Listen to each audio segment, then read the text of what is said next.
জালকাঠির রাজাপুর উপজেলার উত্তর শুক্তাগড় এলাকায় জমি দখল, ভূমিদস্যুতা ও মাদক বিরোধী মানববন্ধন করেছে এলাকাবাসী।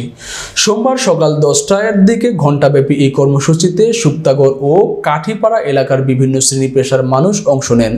মানববন্ধনে বক্তারা অভিযোগ করেন, জাফর আলী হাওলাদার, আজাদ হোসেন ও আনিস গং এলাকায় নিরীহ মানুষের জমি জোরপূর্বক দখল করছেন। তারা জানান, জমির বিএস রেকর্ড, সালিশের রোয়েদাদ, হাইকোর্টের রায় সহ বৈধ কাগজপত্র থাকার পরেও অভিযুক্তরা অবৈধভাবে জমি দখল করে রেখেছেন। এ সময় বক্তব্য প্রদান করেন মাদ্রাসা শিক্ষক ও ইমাম মাওলানা মোহাম্মদ মাসুদুর রহমান, ইমাম মাওলানা মোহাম্মদ খায়রুল ইসলাম, প্রধান শিক্ষক মোহাম্মদ ইমাম হোসেন, শিক্ষক মোহাম্মদ আলতাফ হোসেন, সাবেক পুলিশ সদস্য আব্দুল হাই। বক্তারা প্রশাসনের হস্তক্ষেপ কামনা করেন। মানববন্ধনকে ঘিরে এলাকায় উত্তেজনা দেখা দিলে পুলিশ গিয়ে পরিস্থিতি নিয়ন্ত্রণে আনে। রাজাপুর থানার ওসি তদন্ত আব্দুল মালেক জানান, উভয় পক্ষকে থানায় আসতে বলা হয়েছে এবং বর্তমানে এলাকায় আইন শৃঙ্খলা স্বাভাবিক রয়েছে।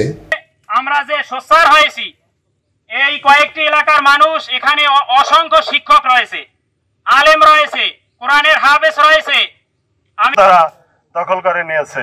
তার এখন যেখানে বাড়িঘর, ওই জায়গাটাও আমাদের, কোনো ওর জায়গাই নাই। ও 15% জায়গা ছিল, তা একজনের কাছে বিক্রি করে ফেলছে। এই যে ভূমিদস্যু জাফর গং, এরা না পারে এমন কোনো কাজ নেই, আমাদের জমি জোর জবরদস্তি করে খাচ্ছে। আমরা নিজেরা ভদ্রলোক বলে আমরা দাবি করি, যার জন্য কোনো ধরনের দলিলকৃত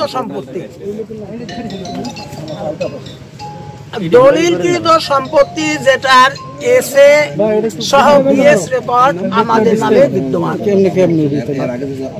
এই সম্পত্তির থেকে দীর্ঘদিন পর্যন্ত আওয়ামী লীগের দুঃশাসন আমলে প্রায় 17-18 বছর বা তার চেয়ে কিছুদিন বেশি হতে পারে, এই জাফর বাহিনী, আজাদ বাহিনী অবসর আসার পর হইতেই এই জাফর বাহিনী আমাদের অনেক জমি, আমার পৈতৃক সম্পত্তি বহুদিন পর্যন্ত আওয়ামী লীগ ক্ষমতা থাকাকালীন হইতে আজ পর্যন্ত তার দখলে রাখতেছে। আমাদের তার বাড়িতে আমাদের 52%।